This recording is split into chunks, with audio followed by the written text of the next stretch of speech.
On the phone from Davenport, Iowa, on the banks of the Mississippi. Senator, thank you so much for joining us. Thank you for having me, Andrew. I appreciate it. Well, you criticized Hillary Clinton's vote to toughen sanctions on Iran last week.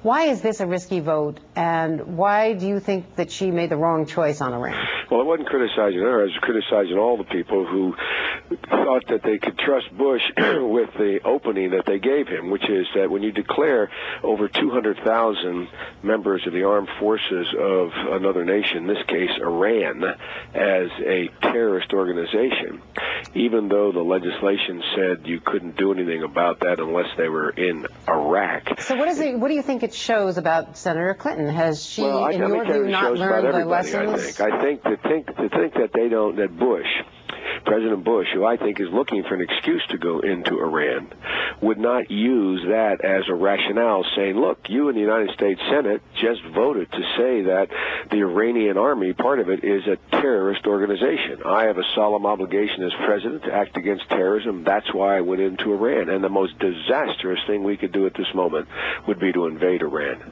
And you think that Hillary Clinton and anyone else who voted for that is giving him a green light? Yeah, I think they're being very naive, thinking that he'll look at the letter of the law rather than the intent of saying this is a terrorist organization. I mean, that's that old expression, first time, I get fooled, okay.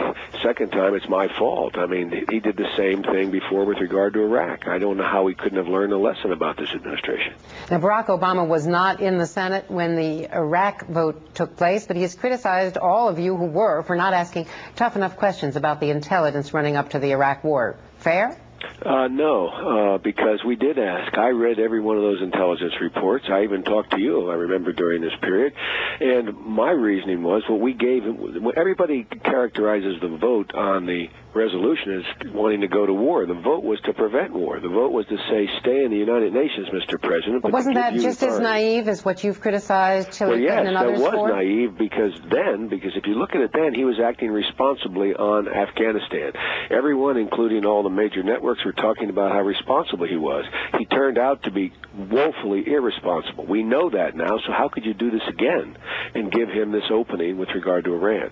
How do you persuade voters to vote for you when all the polling shows that they're looking for a change, and you, of all the candidates, represent Washington and the establishment? Well, that's not true. I've been running counter to Washington from the beginning. I'm the guy who, when Washington said we couldn't do anything about crime, came up with a way to spend billions of dollars on prevention as well as police. I'm the guy that, when they said you couldn't do anything about violence against women, wrote an act that got Republicans to join it to protect women. And look what happened yesterday or last week with regard to Iraq. Everyone's talking about this is being Bush's war, but it's America's future. So I put together a solution for Iraq that got 75 votes. One thing I've never been, I've not only never lived in Washington, I have never been part of the Washington establishment. I've been there a while, but I've always been running across the grain. And if they want something new, the only new idea how to end the war in Iraq coming from either party has come from me.